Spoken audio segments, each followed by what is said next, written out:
नमस्कार, मैं हूं आपके साथ कंचन भारद्वाज। स्वागत करती हूं आपका वन इंडिया हिंदी में।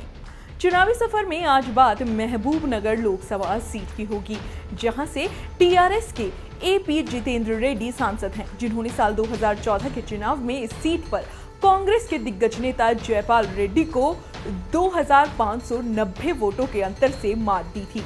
जितेंद्र रेड्डी को यहां 3,34,228 वोट मिले थे, तो वहीं कांग्रेस के जयपाल रेड्डी को मात्र 3,31,638 वोटों पर संतोष करना पड़ा था। इस सीट पर तीसरे नंबर पर बीजेपी के नागम जनार्दन रेड्डी रहे थे, जिन्हें केवल 2,72,791 वोट मिले थे। तो वहीं नंबर 4 पर PROI पार्टी थी, जिसके प्रत्याशी को 30,388 वोट प्राप्त हुए थे।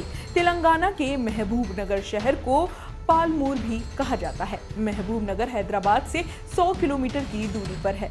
महबूब नगर जिला हैदराबाद के छठे निजाम मीर महबूब अली खान के समय में बना था और उन्हीं के नाम पर इस जिले का नाम भी पड़ा था। 2011 की जनगणना के आंकड़ों के अनुसार यहाँ की जनसंख्या 20,08,729 है, जिसमें से 80% आबादी ग्रामीण इलाकों में रहती है और करीब 19% आबादी शहरी इलाकों में है। यहाँ 15.32% लोग SC वर्ग के हैं और 8.66% लोग ST वर्ग के हैं। महबूब नगर लोकसभा क्षेत्र में 7 विधानसभा सीटें आती हैं।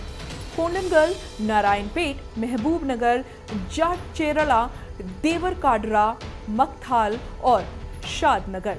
हाल ही में हुए विधानसभा चुनावों में 7 सीटें टीआरएस के हिस्से में आई थी। महबूब नगर लोकसभा सीट 1957 में अस्तित्व में आई थी। तब ये आंध्र प्रदेश का हिस्सा हुआ करती थी। शुरुआत में ही ये कांग्रेस का मजबूत गढ़ रही है। कांग्रेस ने यहाँ पर 16 आम चुनावों में से 10 में से जीत हासिल की है। हालांकि बीच बीच में तेलंगाना प्रजा समिति, भारतीय जनता पार्टी और जनता पार्टी के उम्मीदवार भी यहां से जीत हासिल करते रहे हैं। तेलंगाना आंदोलन के समय यहां से तेलंगाना के मुख्यमंत्री और तेलंगाना राष्ट्र समिति के फाउंडर के चंद्रशेखर राव जनता के प्रतिनिधि थे। इस सीट से सबसे ज्यादा 4 बार 2 सांसद चुने गए। इनमें से एक का नाम है जे रमेश्वर और दूसरे का नाम है डॉक्टर मल्लिकार्जुन। जे रमेश्वर 3 बार कांग्रेस के टिकट पर और 1 बार तेलंगाना प्रजा समिति के टिकट पर यहां पर चुनाव जीते। तो वहीं डॉक्टर मल्लिकार्जुन भी 4 बार यहां के सांसद रहे।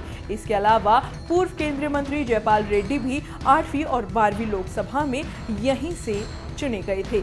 सांसद जितेंद्र रेड्डी की सदन में उपस्थिति 86% रही है, तो वहीं उन्होंने 83 डिबेट में हिस्सा लिया है और 173 प्रश्न पूछे हैं। उन्होंने 7 प्राइवेट मेंबर बिल पेश किए हैं। जितेंद्र रेड्डी को उनके निर्वाचन क्षेत्र में विकास कार्यों के लिए 20.43 करोड़ की राशि मिली थी। इसमें से उनके पास केवल 1,77,00,000 रुपए बचे हैं। साल 2014 के चुनाव में यहां पर कुल मतदाताओं की संख्या 14,18,672 थी, जिसमें से केवल 10,14,800 लोगों ने अपने मतों का प्रयोग किया था, जिसमें पुरुषों की संख्या 5,11,764 और महिलाओं की संख्या 5,03,036 थी।